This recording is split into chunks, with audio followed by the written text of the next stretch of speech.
say a Maharani, or actually started with Netflix with Leila, a few years ago before that, and that was just the time when even Radhika was doing so much with Netflix, and I think we were the first women really to be headlining our own shows and to be doing that. And this was a time also when everybody was like, oh, don't do OTT, because, people will assume that you probably don't have a film. And that was the mindset. And today we're in a day and age where actually, it's completely a reversal of the situation, where today the credibility that working with a platform and the love and the reach that you get is immense. And I'm very happy that, it's sort of also empowered me in a way as an actor to also make braver choices. Like today my film releases XXL, which is a theatrical film as well. Which is talking about, body shaming and talking about body positivity and female friendship. Maybe a few years ago, I wouldn't have had the means to, put together a film like that. But today it is releasing, and hopefully, it'll get the love that it deserves. But yes, the idea is to try and constantly push the envelope and try and do subjects that appeal to you, and try and create female characters that are real, living, breathing, three-dimensional characters, as opposed to just being cookie cutter. So talking about breaking stereotypes, and Vasant, in terms of genres, this is, or you've always paid tribute to the, the Vijay Anand era, and, you love the dark comedy genre.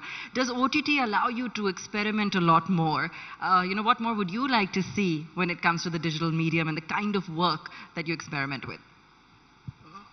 Yeah, I mean, everything's, all like major platforms or avenues, they start off with the correct ideology and with the correct ideas in place. It's only when it gets too successful the problems start. But I think as of now, it's in a right space wherein the OTTs plus theatricals, they have seen their rounds of success and failure. So now I think the shoulders back on their head, and we're not really going ahead of ourselves, but backing content and trying to go with a vision, and not trying to go with preconceived notions of what works and what doesn't. So I think it's a cyclical nature, everything is. And now I think we are in a nice, comfortable space wherein even in the future you will see films, especially on OTT, backed more with a vision rather than just algorithm of what works. Okay. Raj, talk to us about the experience of Monica, Oh My Darling. The working with everybody here, the kind of role that you had to play this time, some of the differences, in character, the comedy, the darkness, what was different, what was exciting, what was exhilarating? Well, Monica, My Darling is one of the quirkiest scripts I read till date. And I loved the script the moment I read it, and I knew that Vasan was editing it. And I've been a big fan of Vasan's work. I've known him for a very long time now, and wanted to work with him. He doesn't know it, but when he was making Mat Kudar Nahi Hota, I got to know that he's looking for a martial artist. And me, being a trained martial artist, I actually called Anurag sir. And I said, sir, मैं भी martial artist हूँ. And he said, तेरा कोई video है? And I sent him actually a video, a small clip of mine where I'm kicking a football. It's on my Instagram somewhere. And of course, nothing worked out after that. But anyways, I'm glad it happened with Monica. So big fan of Vasan since then. And Shriram sir, whose brainchild is this story is, I think we all love him, the kind of films he makes. And these two ladies sitting here, Huma and Radhika. Huma is a very close friend as well. आप लोग, हमें, मैं, Patrulekha, Huma, another friend Vivek, we chill at home also, almost every day, just doing bakwas ki baatein. And both are brilliant actors. Radhika, I never got a chance to work with her, always wanted to work with her. And I think, but this is not enough. I think we need to do another film together. Same goes for Huma. But I think this was a very easy set. The kind of environment Vasan created on set was, everybody was having fun with their lines within the scenes. And Vasan never really pressurized us. He kept us free. He would give us that freedom to improvise and come up with our own stuff sometimes, which I love personally. So I think it was a very easygoing set. We shot during COVID, just right after the second wave. Yeah, it was tough that way, but I think we never really got any pressure, thanks to the great production team. Vasan, what was it like reconnecting with everybody? So obviously we used to bump socially on and off, but this is something that was really special. I mean, this is a film that I was dying to make. The script I really loved, and the cast that came together. I mean, then after that it was like really exciting every day, and also watching their individual processes was also fun, because what I like about Raj is he first gauges what his co-actor wants to do and then just goes according to the co-actor. He doesn't impose whatever he wants to do. So, which was something lovely that I observed.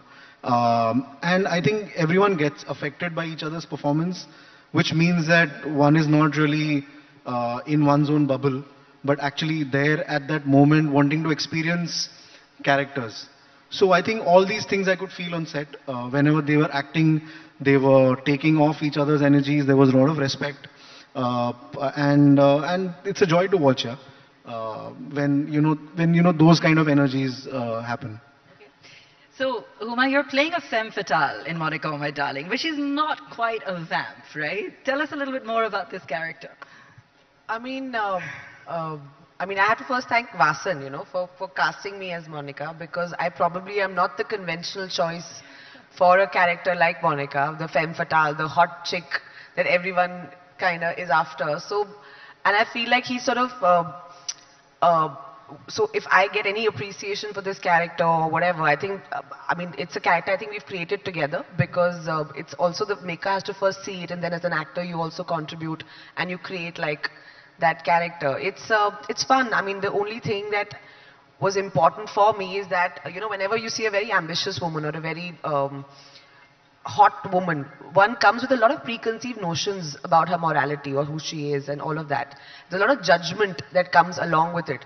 So we were just having fun with it, and how do you like break that and also see her as a person? I think we managed to do that, because what you see is not what you get with all the characters actually in the film.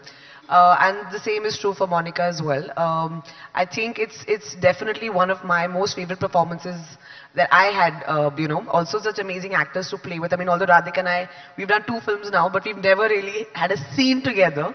So I blame Vasan and I blame Sriram, because we were in Badlapur together and we never had a scene together. It seems like we've worked together, but we haven't actually, technically speaking. No, although Vasan did create a moment which was never there in the script, where it's like his Paro Chandramukhi moment, where we sort of meet but we don't really meet. It was like that. Yeah. And Raj, of course, is a very dear friend and one of the best actors we have, in the country. And like what Vasan said, he's just a great actor to just play off. Like there's never like, oh, ye meri line hai, tu aise kar. Like some people come with a lot of like blocks. Yeah.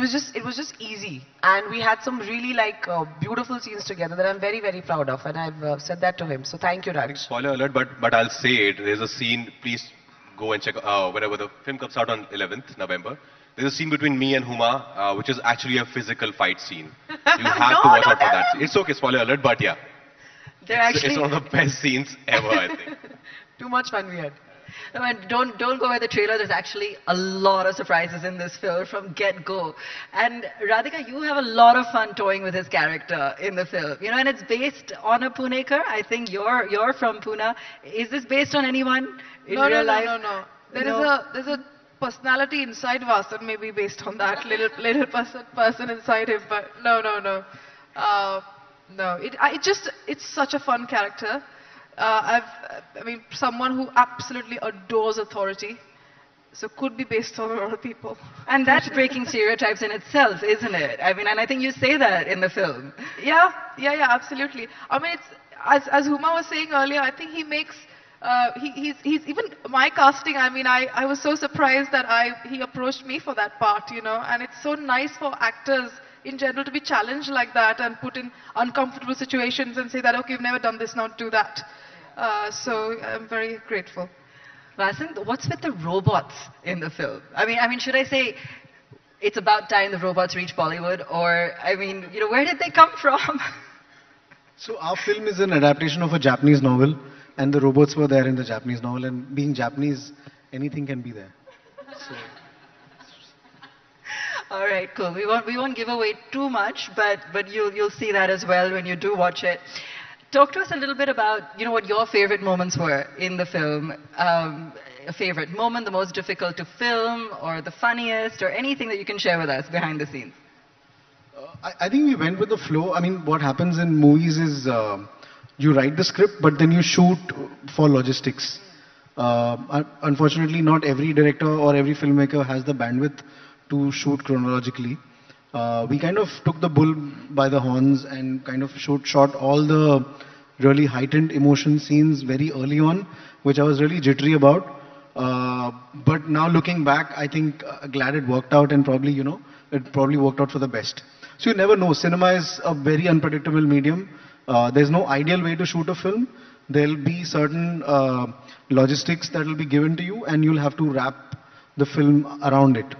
And then you make your choices. So the film happened in that way. So which is why there was no moment to think of funny things and all, because you always had the heart in your mouth. But they really made it easy. But I have to say this, he's the real funny one on set. Like normally it's the actors that are saying we are playing pranks and all. Vasan is the prankster on set. Tell them about your bottle challenge. Oh no, that is just stress relief, yeah. So the DOP, that is the director of photography, Swapnil, he's very good at flipping bottles. So when I also took it on, and just felt like, like a good stress reliever. And but yeah, I think Swapnil took it to a whole new level of obsession. All right. Raj, you've got a couple of other roles coming up as well. And since we're talking about breaking stereotypes, I just want to understand how you're further pushing those boundaries. What can we look forward to?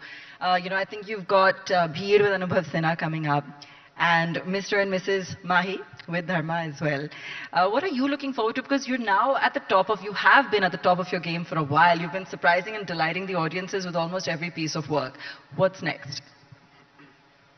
Well, I'm trying to choose films or series which are really close to my heart, and films, that I can be proud of. I don't really sign a film thinking about anything else, that, what will it do at the box office, because nobody really knows that. So at least do the kind of work that you can be proud of. After 10 years, you would look back and people would still talk about those films. Like right now, we were just standing outside and people were still talking about Newton, our team, your team, and Shahid and Omerta, which is great. I want that in my filmography. So the next will be Bheed with Anubhav Sinha, as you said. Another one of the finest filmmakers we have in the country, so socially aware. Then there's Guns and Gulabs with Raj and DK, who are just amazing. Then there's Mr. and Mrs. Mahi with Janvi Kapoor, which is being produced by Dharma Productions. So 3 very different films, but films that I can't wait for you guys to watch. And at a personal level, what were the stereotypes that you had to break when you first started out in the industry? And how is the perspective, or where you're standing from, how have things changed today? Well, I was starting out, I used to go for auditions, and very rarely somebody would audition me for the lead part. They would always audition me for, a friend's part, or maybe a character who's got a 2-3 days work.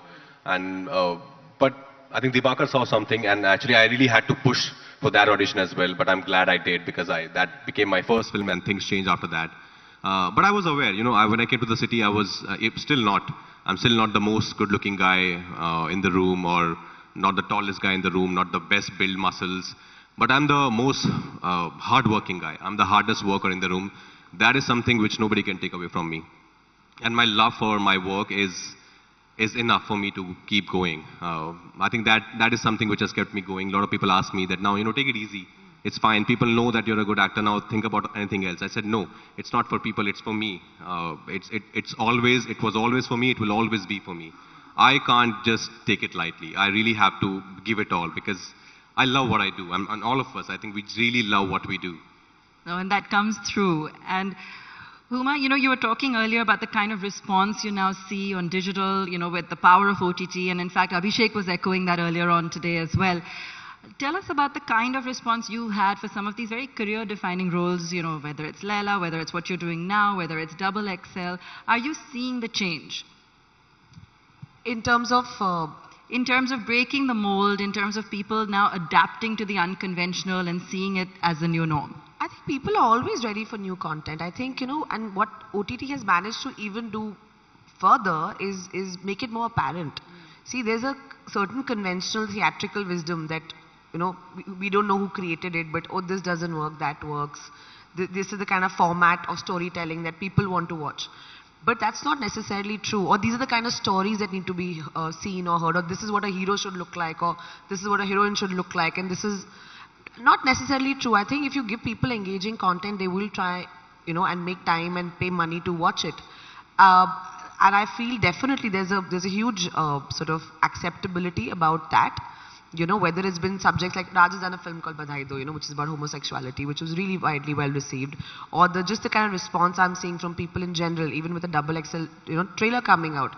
We've been just crying and being like, thank you for making this film, because we feel seen, we feel heard, we feel somebody is telling us that just because we look a certain way, you know, we don't deserve to be showcased or spoken about. And I feel like, you know, and I've said this before also, I think it's a film for all people who've been made to feel that they are misfits somehow, you know, and you don't need to necessarily feel that. So definitely I feel that there's a greater degree of acceptability and receptiveness to new themes, because I think people are also bored. And I think post-COVID, what has genuinely happened is that there's been an explosion of just the content people have consumed. We all have seen, you know, global cinema, regional cinema, because we had nothing else to do. And I feel overall, the general content watching IQ, if I can call it that, has kind of, you know, the bar has been raised. So we have to, as the industry, you know, just give better stories to people to watch. And I think they will.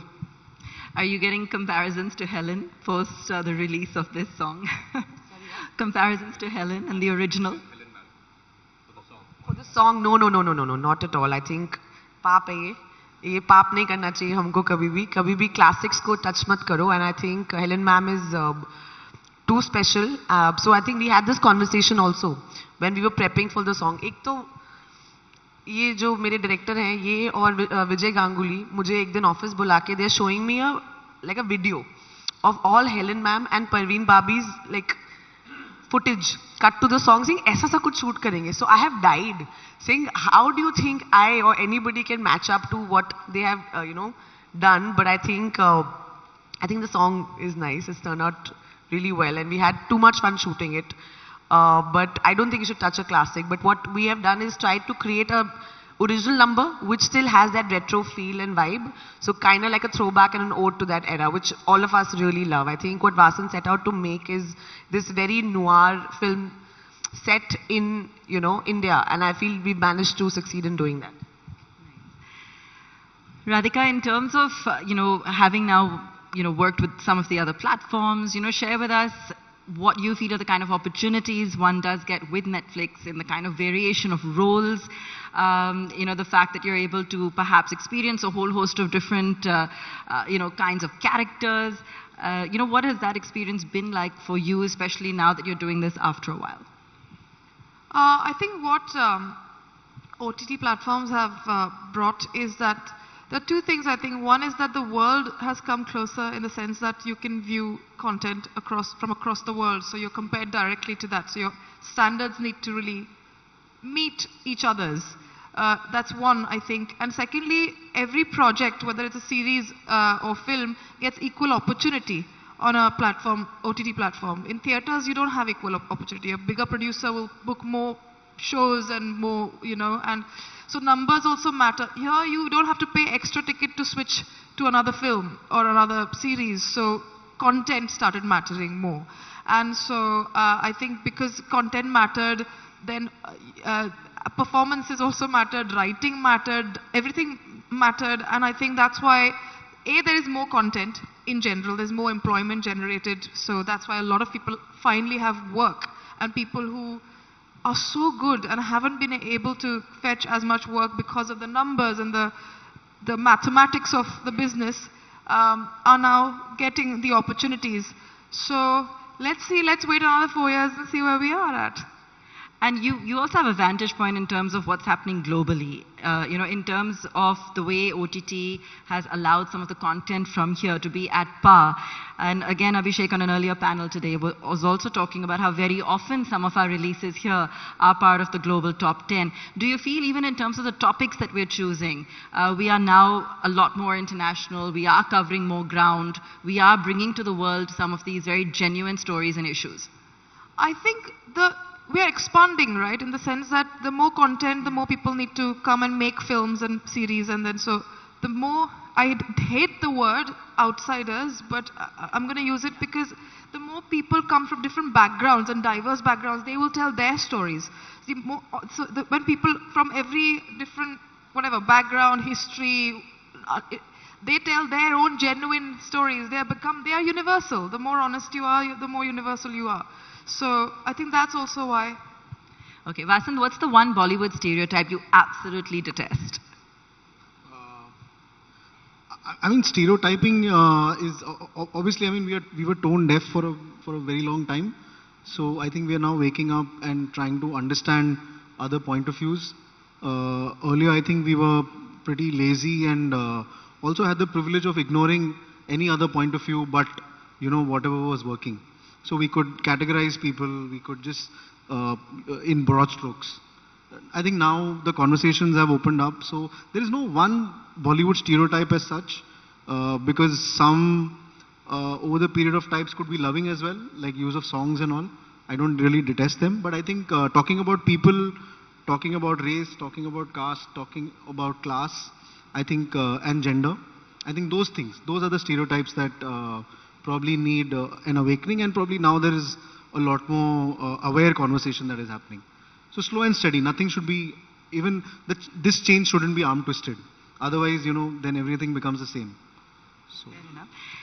In terms of what you've perhaps enjoyed on streaming platforms of late, anything else that you find has perhaps broken across boundaries, that has stood out, whether it be in terms of a story or a role? Huma, would you like to take that one? Well, I really enjoyed Squid Game. I mean, I really, really enjoyed Squid Game. I don't know, and I'm eagerly waiting for season 2. Well, good to know, good to know. Raj, what about you? I enjoyed Money Heist a lot. That was a Spanish show, a show which was released in Spain, and not many people actually took notice of that. And then Netflix picked it up, and then it became a rage. Now we all know who Professor is, who Tokyo is. So I think, yeah, that's the reason I think OTT plays such an important part in bringing cinema along the whole world, making it one. Because I would have never been able to watch a Money Heist or a Squid Game earlier. So I think now White Tiger is reaching in US, in UK, in Singapore, India, and we're hopeful for Monica My Darling as well, that it would release in more than 196 plus countries, and we would get the same kind of love. Absolutely. As an actor, Radhika, how do you prioritize in terms of the various roles that you get versus, balance in all the other passions that you probably have in personal life? How do you prioritize? Do you get time to do everything? And, what's the next goal for you? I am just learning to prioritize. I think after the pandemic, I think it was a good wake-up call in a way to understand that there are so many other things I like, and I want to also be able to do that. So just becoming more choosy, picking work that is purely, because I like it, and also learning different things, using my time in the best possible way. And Huma, you've spoken about this too. You've talked about how, post the pandemic, it's really changed your worldview. Give us an insight into that again, and how it's changed you as an actor in terms of how you think. I know, I just stopped caring too much about what other people were thinking. And I was focusing more, I am trying to focus more on my craft and what I want to put out there in the world. I think what happens is when you're in this journey of, being an actor or an artist, you get so sometimes bogged down by external opinions. And I think I maybe somewhere in the middle kind of lost my way, where I wasn't so sure, or at least I wasn't backing my own instincts. I think what it allowed me to do these past few years is just slow down and be like, okay, question my reasons for what am I doing? Why am I doing? What do I want to leave out there in the world? And I feel it's really made me braver and not so, concerned about too many external opinions as opposed to my own internal voice. And I think that's a very, it's a very peaceful space to be in. So I could be doing films or characters or attempting things, and they may not work and I may fall flat on my face. But it's fine because, I'm just going to have fun, because we have to stop taking ourselves so seriously anyway. Absolutely. Raj, you never get complacent after so many hits and successes, and you're never tempted to get a little bit complacent? No, I can't, because this is the only thing which keeps me alive, which keeps me going. And I as I said earlier, I can't take it lightly. My best time, I think, of my life is when I'm in front of the camera and I'm on a film set. That's where I'm the happiest. Apart from being with Radhika, of course, yeah. Wonderful. Thank you all so much, and all the best with this latest release. We hope to see a lot more of you here on this platform. A big round of applause to our panelists, please. Could I also request Dev Bhattacharya to join us on stage to offer a vote of thanks, Group Executive President at Aditya Birla Group.